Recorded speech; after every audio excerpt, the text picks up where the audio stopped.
Vivir o morir.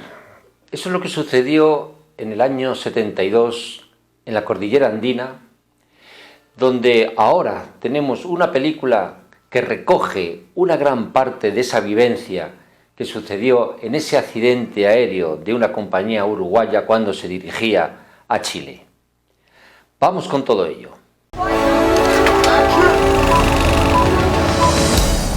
De Juan Antonio Bayona, ese director español muy conocido por múltiples largometrajes que ya ha realizado, como El orfanato, como Lo imposible, etcétera, etcétera, y que ahora nos regala una gran producción titulada La Sociedad de la Nieve. Ese equipo de rugby que salía para Chile y que prácticamente en mitad del viaje ese avión se estrelló por causas humanas al parecer, y que de esas 45 personas que se incluían en ese avión, 5 de ellas tripulantes, quedando al final 16.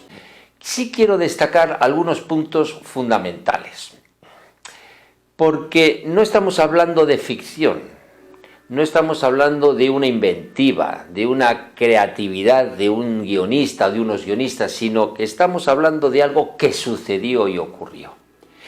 Y que es un gran ejemplo en todos los niveles y sentidos. Primero, que veamos de que nuestra vida, tal y como la conocemos, de un día para otro, o prácticamente en pocos minutos, puede cambiar completa y totalmente. Y pregunto, ¿estamos realmente preparados para ese cambio que puede producirse en cualquier instante? Porque en ese avión podía ir yo, podías ir tú o podía ir aquel. ¿Y qué hubiera sucedido? No tenemos músculo en absoluto, no solamente físicamente, que podemos tener más o menos, sino mental, psicológica y emocionalmente. Y que en cualquier momento puede suceder como lo sucedió a estos chicos. Pero más allá de esta pequeña reflexión, también hay otra muy importante, y es que en esas circunstancias cualquier tipo de creencias que podamos tener desaparece. Podemos creer, como pasaba en la película, podemos creer en Dios, podemos creer en el mundo que nos rodea, de que nos acompañan, que nos ayudan, que nos facilitan, que no tal. Cuando de pronto, como les pasó en esa experiencia allí en los Andes, se dieron cuenta de que ¿dónde estaba Dios? ¿Dónde estaba el mundo? Porque a los 10 días ya se les daba por muertos, se les daba ya por desaparecidos, es decir, ya no existían. Para el mundo ya no existían, dejaron de existir. Y por eso algunos de ellos decían, yo veo Dios en tus piernas, en tus palabras, en tus brazos, en tus manos, pero no me pidas mucho más allá. Entonces, todas las creencias que nos hemos ido forjando y formando a través de nuestra cultura, de nuestra educación, en esos momentos desaparecen. Y solamente nos ubicamos en ese aquí, en ese ahora, que es lo único que importa, mirando siempre con una resiliencia y mirando siempre con una confianza para seguir hacia adelante. El tema de la alimentación. Ninguno de ellos podía pensar de que iba a alimentarse de los cuerpos de esos compañeros o compañeras que habían fallecido. Para nada, en absoluto. Y cómo de una forma natural se vieron obligados o invitados, si querían sobrevivir y querían seguir hacia adelante, ingerir ese alimento de esos seres que habían perecido en el accidente o posteriormente después del accidente. Como vemos, primero hay una desaparición de las creencias que teníamos y tenemos que acogernos a algo nuevo y distinto, que no por ello tenemos que renegar a lo que sentimos cada uno, porque aquellos que comían de esa carne que eran de sus compañeros a poco tiempo atrás, no lo hacían con un agrado y con decir, ¡ay, qué bien! ¿Qué ganas tenía de comérmelo? No, ni muchísimo menos. Pero su ser, que sabía que tenía que sobrevivir, que tenían que intentar vivir y seguir hacia adelante, el único recurso que les quedaba era tomar de esa carne.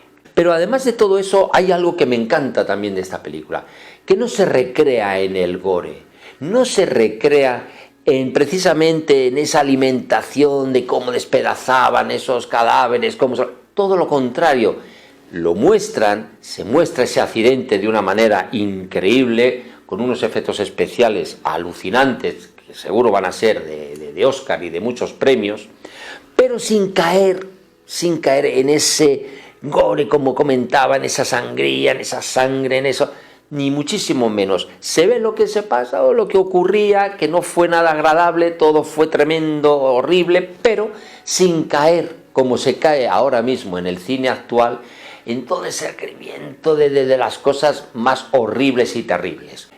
La importancia de que haya una unión, una camaradería, una sociedad. De ahí viene el libro del señor Pablo Bierce, que es donde está, digamos, basada la película de Juan Antonio Bayona, en la cual esa unión es lo que forma ese núcleo potente y poderoso para que esos 16 supervivientes que al final quedaron pudieran sobrevivir. Que nadie era más inteligente que nadie, ni nadie era más listo que nadie. Cada uno aportaba su sabiduría, su conocimiento, su experiencia, su trabajo, su esfuerzo, su energía.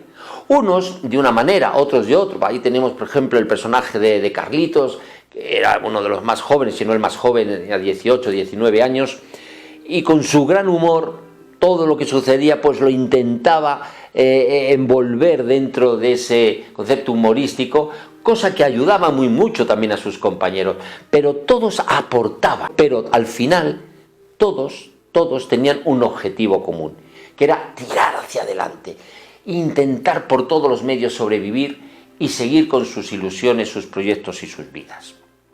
Algo que en la actualidad no existe. Si queremos que esta humanidad, esta sociedad siga hacia adelante, tiene que ser con una unión, una comunión, un respeto de unos a otros y unos con otros.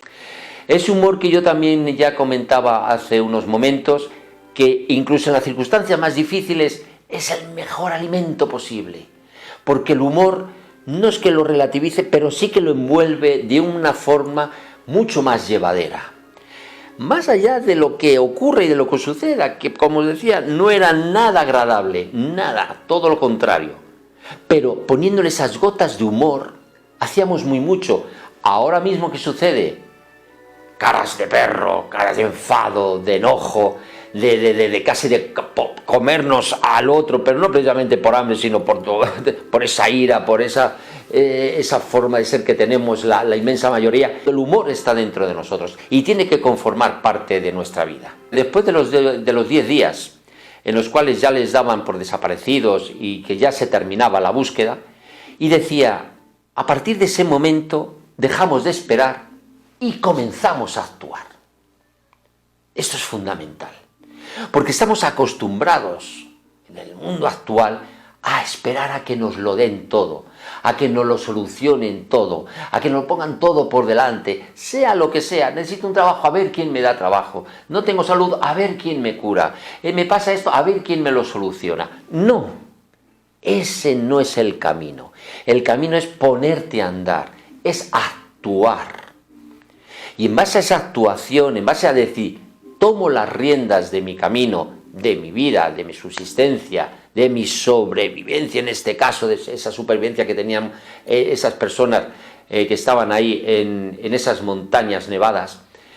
Y como decía, por ejemplo, Carlitos, uno de los personajes, esos 10 días los tiramos por la borda, porque desde el minuto 1 teníamos que habernos puesto en acción, pero creíamos que nos iban a encontrar, que nos iban a buscar y que no íbamos a tener que hacer gran cosa porque en cualquier momento iban a aparecer aviones o helicópteros a nuestro rescate, cosa que no fue así.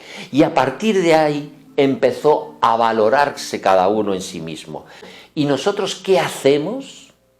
¿Cuál es nuestra aportación? ¿Qué hacemos para conseguir X o Y o Z? Y ellos mismos decían, tomar lo que necesitéis de mí para que a través mío podáis seguir el resto adelante y seguir vivos. Eso es de una generosidad inmensa. De no mirar solamente hacia uno mismo y decir, yo me voy, pero dejo de mí, en este caso que no tengo nada más que lo que es mi persona, para que los demás puedan servirse de ello y puedan seguir adelante. Si todo lo que tenemos, la propia vida, es un préstamo durante un tiempo, imaginaros de ahí para abajo.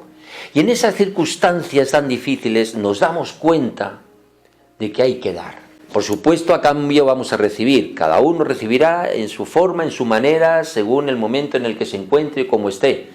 Pero hay que saber dar. Y dar con una generosidad adecuada y correcta. No rendirnos nunca.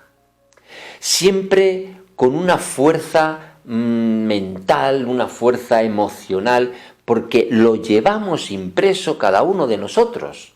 Y como siempre os digo, si no estáis suscritos, suscribiros, porque esa unión es la que hace la fuerza.